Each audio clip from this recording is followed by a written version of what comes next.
move, oh. 'Cause the world will never see you until you do.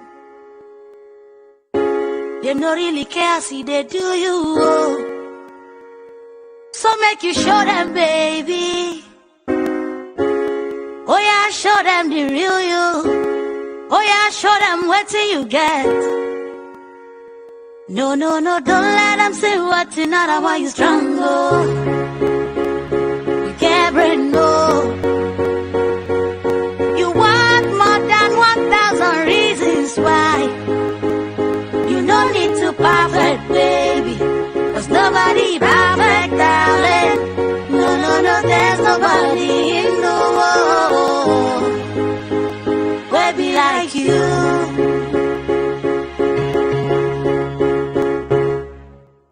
What do you do when you can't let go? What do you do when you just don't know how you feel?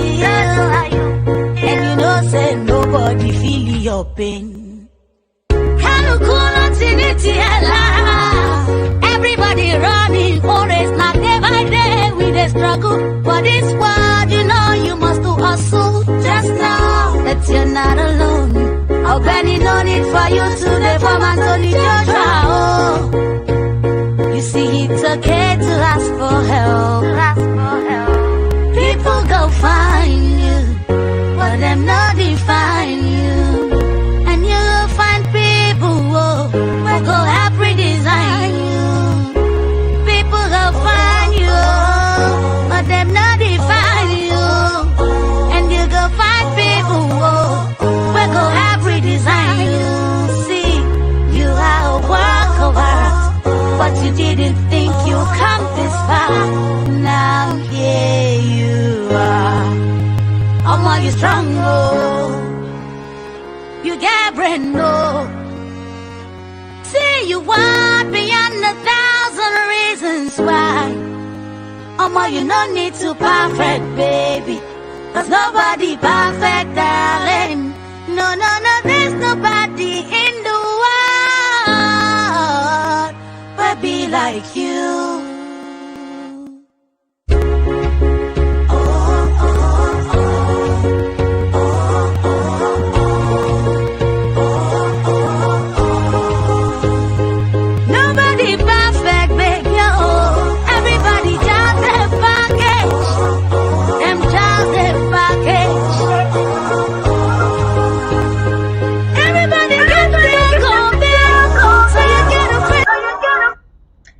Okay, welcome to the Touch Itself show with Toyin Adeshola. I'm your host, Toyin Adeshola, and this is a special online series of a radio program we usually hold on Star FM.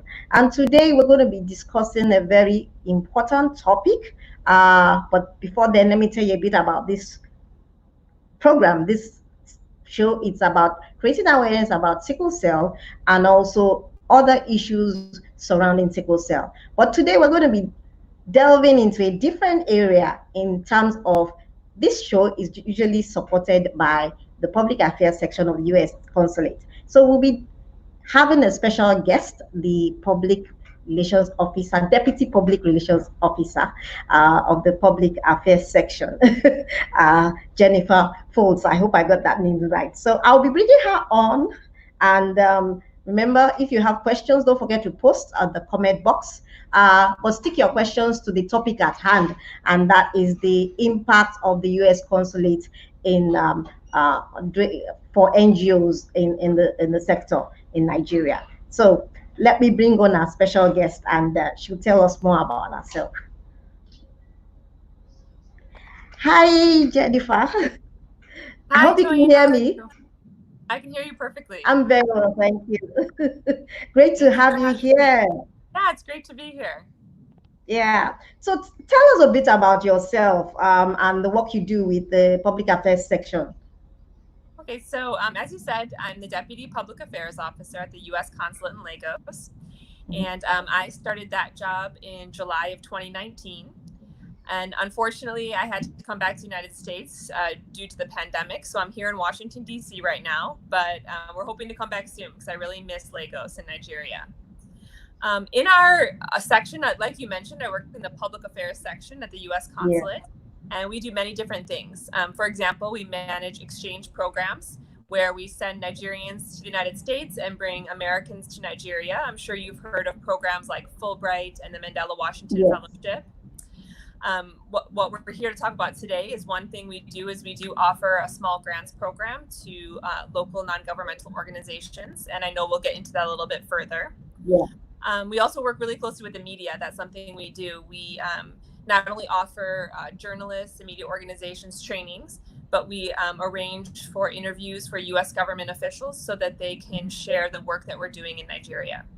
So overall, it's an awesome job, and I can't wait to get back.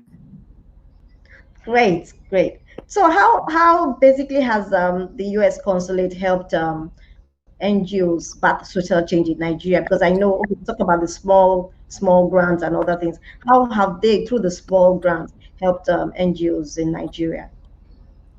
So we are committed to working with the government of Nigeria to strengthen relationship between the peoples of Nigeria and the United States, and to make Nigeria a more peaceful and prosperous nation.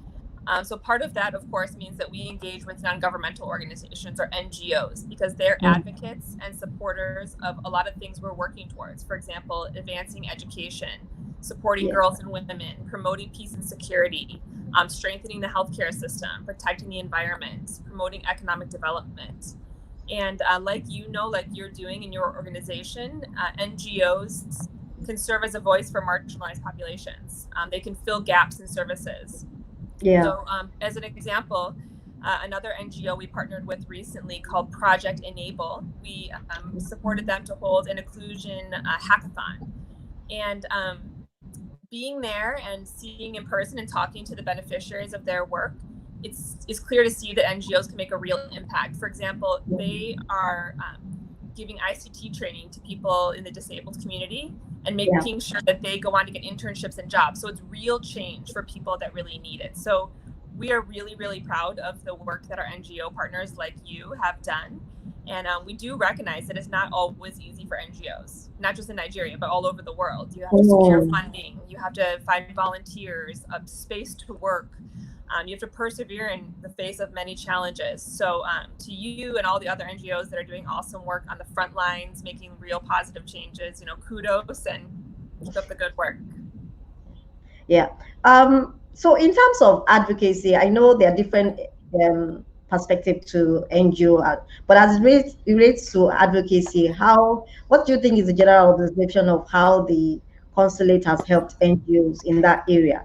Because advocacy is a very core in NGO, where there's the actual helping the beneficiaries, but at the same time, they're also the advocacy, like you talked about Project Enable. I know them pretty well, and I know they are advocating for people with disability and all that. We are focusing on sickle cell. So how do you think has the impact of NGOs with your help pushed for advocacy? Yes, definitely some of the work. When people think about the work we do with NGOs, it's sort of more traditional, like a training program that an NGO is going to offer to a certain community. But a lot of times the NGOs have efforts there to make real change. For example, to try to change or bring about new policies. So those can be included in the work that NGOs are doing. We partnered with WARF not recently, this is all pre-COVID, of course, but to hold a march to support the ending rape and domestic violence and sexual violence against women in Nigeria. And they're an organization that does a lot of work to advocate for policy change as well. So most of the NGOs I work with, I think that they definitely have that lobbying component because obviously NGOs, I know a lot of NGOs say like the goal eventually is to work themselves out of a job. You want to actually solve the problem eventually. And while helping people and giving them support and resources is so needed, when you make the big changes from the top, then that can maybe actually bring about a final solution to the problem. Okay, so still on advocacy. Advocacy here and advocacy in US. Do you think there's any difference? And if so, what can NGOs take from US in order to improve on advocacy?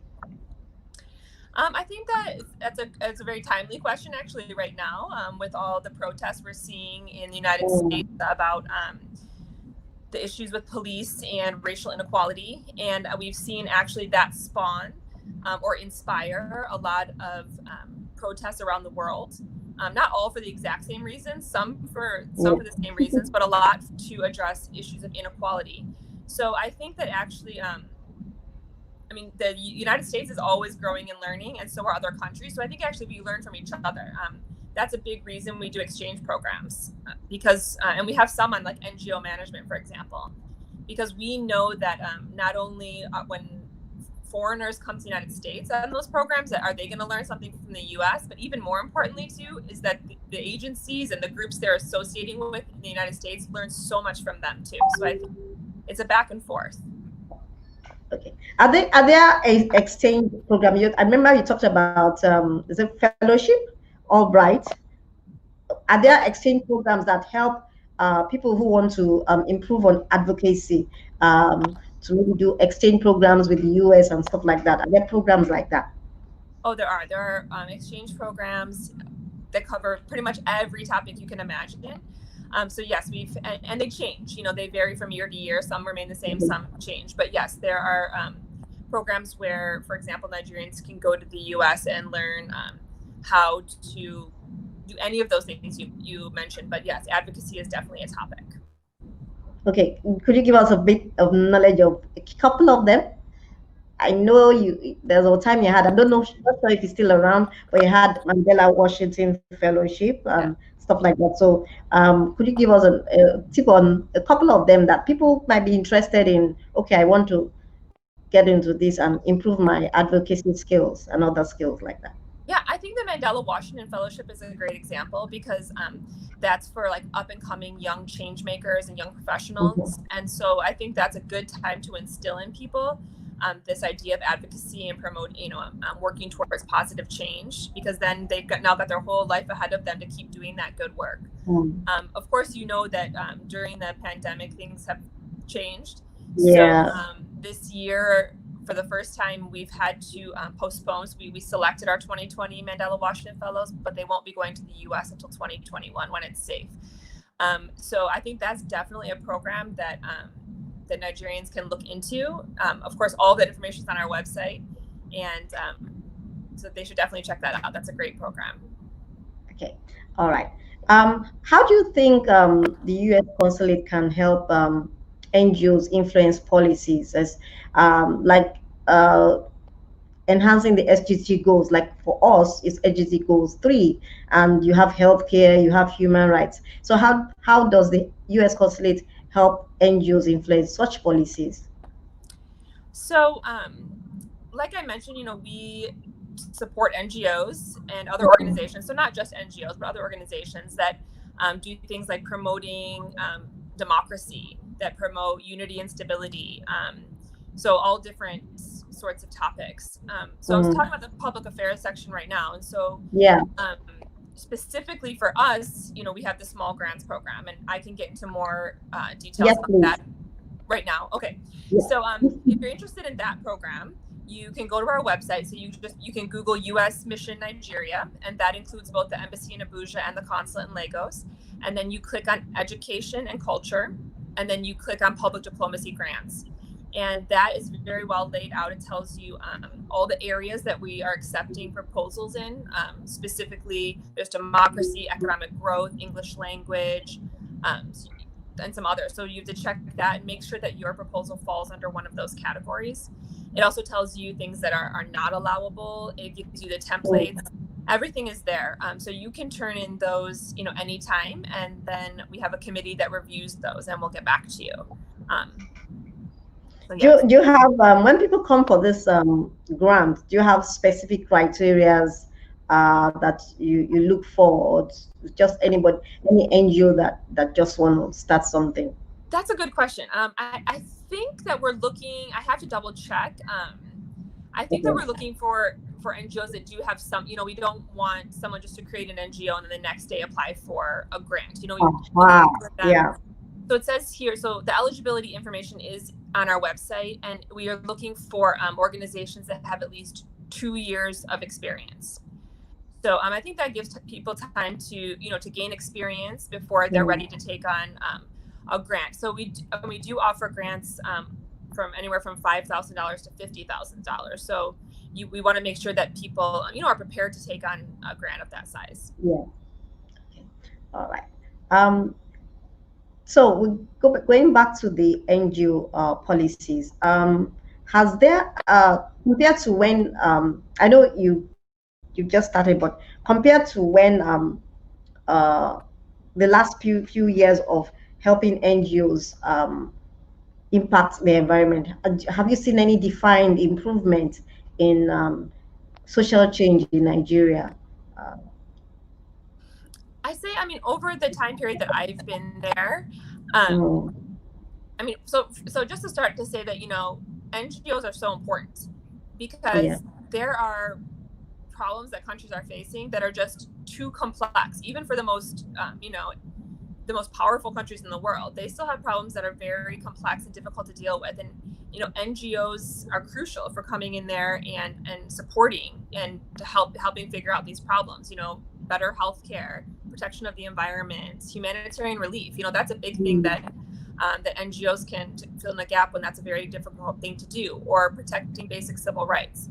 So, yes, I can't say I've seen a huge difference when I was only at post for 8 months. Yes, but I can say that I've been very impressed with the work that our NGO partners do. Obviously, like us at the consulate, we have a very limited staff, so we have limited human resources, and we don't have experts. We don't have sickle cell disease experts and HIV. We have some people who are experts, but not enough to go out into a community somewhere far away from Lagos and stay there for weeks and weeks. And really, that's why we rely on NGOs, because you have the expertise, you have the experience, and you have the trust of the communities that you're working in. You're not someone who's coming in from the outside and trying to convince someone to make a change. So we really rely on you and others like you to do the work that helps us reach our goals that we've set with Nigeria.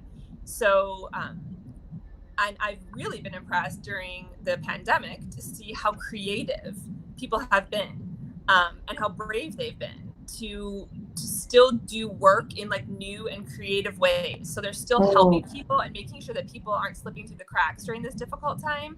Yeah. Just in new ways, in ways that I hadn't thought of. So I've been really impressed. So the little time you've been able to spend in Nigeria, have you been able to pick up any lingua? Oh my gosh, I know. I was just thinking that. My kids do it better than I do, because they sing songs in Yoruba at school, and so I've been thinking I really need to learn more. But somehow I'm so busy at work. We have so many programs, but that was a goal I was thinking about right before I left. So thanks for reminding me. Maybe you could teach me something simple. I myself, I'm very lousy in pidgin English. What I can say is that when you want to say I am fine, you say I did kampe. Oh wait, say it again. I did, as in pronounced like a day. I did. Kampe. Yes, I did kampe. The P is like I don't know, like. You got it. You tried. Have you? I'll be able to say something. I promise. Have you acquired any taste for any Nigerian food in specific? Yeah, I have to say, I'm mostly a vegetarian, so that makes things interesting. Oh, really? Because there's a lot of meat, but I love rice and beans, so I don't go hungry. But I used to live in Ghana. And I remember people always telling me about the jollof between Nigeria and Ghana. And so I've been really happy that the jollof is so delicious in Nigeria. All right. So if you have any questions, okay, somebody is asking a question.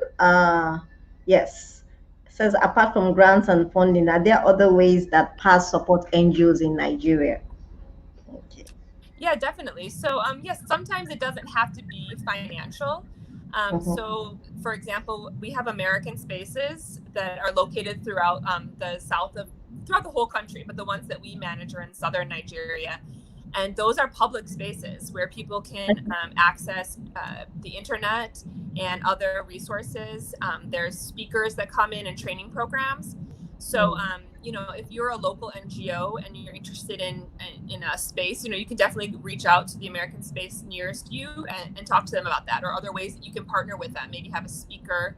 That's another way. Sometimes we do, even if we don't have a grant to a local NGO, sometimes if we have the time and the resources, we can come as a speaker or a guest to a program. So and we have trainings. We just right before I left, right before the pandemic, we had a training for local NGOs from all over southern Nigeria. Some people came from very far, actually, to learn about how to apply for grants. So yes, there are ways we do support NGOs besides giving them grants. That's good. Okay. COVID-19 has, as you said, has seen situations where NGOs have to pivot, especially in the space of technology. A lot of stuff we have to rely on technology. How has the public access section helped NGOs in trying to pivot into technology, especially for those who are just entering the space? Yeah, so we've so when someone returns from one of our exchange programs, we call them an alumni. So once they're back, and so we've had a lot of our alumni reach out to us and either they're looking for a speaker, so we join their online programs as a speaker, like something like this. Some of them we've even hosted on our social media platforms, or we even have speakers from the United States who call in and join a program, and we bring in people. So yeah. That's still a work in progress. It's still, only 3 months in, but I've been impressed with us and with our partners. So we've been doing a lot of creative things online. For example, we had a program for International Jazz Day where we had Nigerian jazz musicians who live in Nigeria and who are in the diaspora all join and play different pieces. So, anything can be done with technology. Yeah, that's great. Yeah. So what are the future plans of US Consulates in terms of pass and other things? In terms of what was that? Public affairs section. Oh, I wish I knew. It's so hard to say right now. Yeah, because of COVID and all that. So, we have our goals that are laid out and the priorities right now for those we want to give grants to. So we're still granting organizations, giving organizations grants. We still accept proposals, we review them, and if we decide to fund them, a couple things to keep in mind for NGOs who are thinking about applying for a grant right now during the pandemic. You really need to be clear in your application and your proposal on how you plan to do this project given the pandemic. So if the proposal says that you're going to have a training with 500 people in a conference space, that's not realistic. So the ones that are more likely to get funded are those that have a plan in place, either that's going to be virtual or they're going to do it in some way that's safe and that's, follows the recommendations, in Nigeria. So. Okay. Do we have any more questions? Nope, not yet.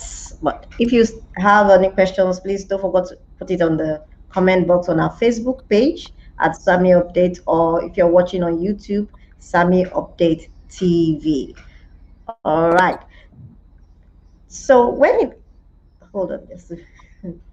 How does the relationship between US and Nigeria, being that it dates back a long time, how does it help NGOs to reach greater frontiers in terms of beyond their space? Because I know a lot of times NGOs struggle with just staying in their space, but they want to be more visible, they want to expand. So how does the consulate help in that aspect? That's a good question. I think that one of the big benefits of going on one of our exchange programs is that network that you build. So a lot of our exchange participants end up either starting an NGO or they already have an NGO. Not all of them, but many of them. And so they always say that network, that the people they meet in the United States, not just the Americans they meet, but a lot of times they go on exchange programs and they meet other exchange participants from other countries. And so you know as having your own organization how important it is to have that type of network. So I know that that's invaluable. Another way is, so for the younger audience, we have YALI, which is the Young African Leaders Initiative. And we have, so that is part, Mandela Washington Fellowship is part of that. But for those who don't go on the fellowship, there's also a network online that's open to anyone. And so that's a great place to make connections. There's free trainings, there's resources, there's a lot there. So I agree with you. I know that, I can't think of an example off the top of my head, but I know I've talked to alumni whose NGOs now cover multiple countries or operate in multiple countries, or their businesses, they're for-profit businesses too. So you're right, the networking is extremely important. Yeah. Okay, there's a question. Okay, it says, do we have to be registered under the corporate affairs section before applying for a grant? I know the answer to, but I'll leave you to answer it. Yes. So I don't know the exact wording here, but okay, yes, what's your judgment? Like America, I think, has the 501 for NGOs to be registered. What he's saying is that do they have to be legally registered as an NGO before they apply for a grant? I think so. I think that they do actually. I don't know all the. Usually, if this was an in-person, I would have my other colleagues with me, and I would turn to them and say, "Why don't you tell them, Ito?" But yes, I think you need to be a legally registered organization. Yes, and that's for quality control and to make sure that that we're working with good, strong with organizations. Yeah, I'm sure Olani or Isaac, if you go to their website, you'll be able to get a lot of information on the processes, what you need, documentation, and all that. But definitely, I can assure you, you have to be registered NGO. And as she said earlier, you're between about 2 years into the, you can't just register and start applying for a grant. So let me tell you. Isaac, I'm looking at it right now, so you can go and read it for yourself. But it does say online that applications can come from individuals or organizations. So it says if you're an NGO, you should have 2 years of experience and evidence of registration. And they say if you're an individual, you can have 2 years of project management, education, or experience. So check it out. Check out the website. And then also we have an email there that is Lagos Pass Grants at state.gov. So you can always email questions if you're not sure. Okay. There's a question here. It says, are there volunteering opportunities? Yes, absolutely. So we usually rely on our alumni because we know them. So we need volunteers all the time. So we always have, we have training programs, or we have our partners do training programs, and they need speakers on different topics, on entrepreneurship, on marketing, on so many topics. And so we always want people to come in and help us out by serving as mentors and resource speakers. So for you, sir, if you are an expert in some area, send us an email and let us know what that is, and let's see if there's not a way that you could volunteer or help us out with one of our programs. Okay. This person is asking, just a second, on jobs. Is it possible to get a job in the US Consulate? Of course. How do you apply? So the majority, of course, of people who work at the US Consulate in Lagos are not Americans. The majority are Nigerians, are locally employed staff, and without them, there's no way we could operate. So again, our website, if you Google U.S. Embassy and Consulate in Nigeria, I'm looking at it now. I know there's a place where it lists open positions. So it's open to anybody. You just go on and you see if you're qualified and you submit your application. Also, I have seen them, I think sometimes they go out on social media when they're announcing vacancies, but we have vacancies pretty often. So it's worthwhile to check those out. Yeah. Okay. All right. Okay. This one I think, but I'll let you answer it. We already technically answered it. She says, "How can one register to be part of the volunteer, to be a volunteer?"